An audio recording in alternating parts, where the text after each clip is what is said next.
베드로후서 3장입니다. 베드로후서는 굉장히 간단합니다. 이제 1장에 들어오면요, 뭐라 했어요?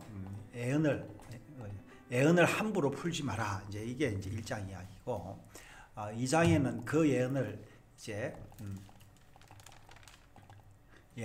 엉터리로 푼 사람들 이야기지요. 개가 토한 것을 먹는다. 마치 말씀을 버린 그 이스라엘을 선지자들이 경고하는 그런 표현들을 썼습니다.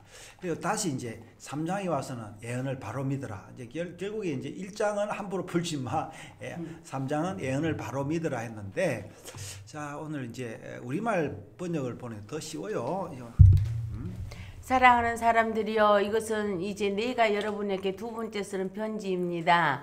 나는 이 두 편지로 여러분의 진실한 마음을 일깨워 생각나게 하므로 거룩한 예언자들의 미리 예언한 말씀과 주 되신 구주께서 여러분의 사도들을 통해 주신 계명을 기억하게 하려고 합니다. 무엇보다도 여러분은 이것을 알아야 합니다. 마지막 때 조롱하는 사람들이 나타나 자기 정욕을 따라 행하고 조롱하며 말하기를 그가 재림하신다는 약속이 어디 있느냐. 조상들이 잠든 이래로 만물이 처음 창조될 때와 똑같이 이렇게 그대로 있다라고 말할 것입니다. 이제 계명을, 말씀을 기억해라, 이제 이렇게 이야기를 하고 있죠. 네. 그들은 하늘이 하나님의 말씀으로 인해 옛적부터 있었고 땅이 물에서 나와 물로서 형성된 것과 그때 물이 넘침으로 세상이 멸망한 것을 일부러 잊으려 합니다. 뭐 어느 사건을 이야기하고 있어요? 노아수 사건이요. 그죠? 그 사건 얘기하는 거죠. 그러나 현재의 하늘과 땅은 동일한 말씀에 의해 간수돼 경건하지 않은 사람들과 심판과 멸망의 날까지 보존될 것입니다. 자, 심판을 기다리고 있다라는 거죠. 그러나 사랑하는 사람들이여, 이 한 가지를 잊지 마십시오. 주께서는 하루가 1000년 같고 1000년이 하루 같습니다. 자, 이제 하나님의 시간의 개념이 이제 우리와는 다르다, 이제 그런 이야기입니다. 약속하신 주께서는 어떤 사람들이 더디다라고 생각하는 것처럼 더딘 분이 아닙니다. 오히려 여러분을 위해 아무도 멸망하지 않고 모두 회개에 이르기를 바라십니다. 그러나 주의 날이 도둑같이 올 것입니다. 그때 하늘은 큰 소리를 내며 떠나가고 그 구성 물질들은 불에 타 해체되며 땅과 그 안에 있는 모든 것이 드러날 것입니다. 자, 여기 조금 이게 어떻게 문자적으로 풀 것인지, 그래서 사실은 또 이게 하늘이 큰 소리를 내고 떠나가고, 이제 이 계시록 거든 표현이죠. 네. 하늘이 이제 그 하늘에 있는 구성 물질이 불에 타 해체된다. 이게 이제 우리 번역인데, 굉장히 이제 뭐가 이제 우리가 실제적으로 해석해내기가 어려운 이야기입니다. 왜냐하면 우리가 본 적이 없기 때문에 그렇습니다. 네, 그러니까 우리 느낌으로 이렇게 그냥 심판의 날 때 이렇게 비참하구나. 네. 이 모든 것이 이렇게 해체될 것이니 여러분은 어떤 사람이 되어야 하겠습니까?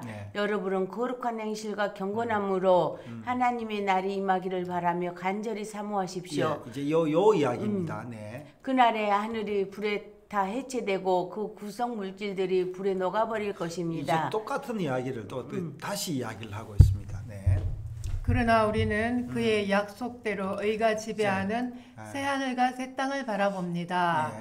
그러므로 사랑하는 사람들이여, 여러분은 이 일들을 고대하고 있으니 점도 없고 흠도 없이 주 앞에서 평강 가운데 드러나기를 힘쓰십시오. 또한 우리 주의 오래 참으심이 구원이 될 줄로 여기십시오. 그러니까 하나님이 오래 참고 기다리듯이 아까도 이야기했죠. 여기서 이제 이게 지금 이 죄를 짓는데도 세상이 멸망하지 않은 것은 하나님이 이제 기다리는데, 이제 우리도 기다리라. 사랑하는 우리 형제 바울도 그가 받은 제의를 따라 이와 같이 여러분에게 썼습니다. 그는 그의 모든 편지에서 이것들에 관해 언급했는데 그 가운데는 들어 이해하기 어려운 것들이 있습니다. 무식하고 구세지 못한 사람들이 다른 성경들처럼 이것들을 억지로 풀다가 스스로 멸망에 이르고 있습니다. 그래서 지금 이제 억지로 이제 오늘 제목처럼 억지로 풀지 말고 바로 믿으라. 그러므로 사랑하는 사람들이여 여러분은 이미 사실을 알았으니 불의한 사람들의 속임수에 이끌려 여러분의 경고함을 잃지 않도록 주의하십시오. 자, 그러니까 예언을 함부로 풀지 마라라는 이야기를 다른 표현을 하고 있어요. 네. 네. 도리어 우리 주시며 구주신 예수 그리스도의 은혜와 그를 아는 지식 안에서 성장해 가십시오. 이제 이 이야기가 뭐 어떻게 성장합니까? 말씀을 묵상하고 네. 말씀을 바로 풀고 말씀을 먹고 이제 네. 그러면 바로 되는 거죠. 영광이 이제와 영원토록 그분께 있기를 빕니다. 아멘. 자, 그럼 여기 이제 아까 네. 바울이 나왔는데 네. 바울이 이제 바울도 베드로도 이제 이렇게 거의 비슷한 시기에 그렇죠. 죽었잖아요. 예, 그렇죠. 그러면은 바울의 예. 그 서신서들이 다 완성된 단계에서 지금 그렇죠. 아마 같네요. 뭐 데살로니가 후서 같은 경우는 데살로니카도 저 소아시아에 보낸 편지니까 네, 그렇죠. 아, 참. 자, 우리 베드로 후서를 이제 마쳤는데요. 이제 베드로 전서 이야기가 이제 뭐였어요? 이제 베드로 전서는 흩어진 이제 소아시아에 있는 사람들에게 위로를 하기 위해서 소망 가지고 살아라 그랬는데 이 사람들 소망 가지고 살다가 살았는데 이 교회가 커지면서 이 사람들의 소망이 커지면서 또 이단들이 들어오고 말씀을 이제 엉터리로 해석하는 사람들이 이제 들어오니까 다시 재림한다라는 이야기를 마치 데살로니가 후서처럼 바울이 쓴 것처럼 그렇게 오늘 이야기를 하고 있습니다. 자, 우리도 그냥 주님 기다리면서 말씀을 읽고 살아가고 있습니다.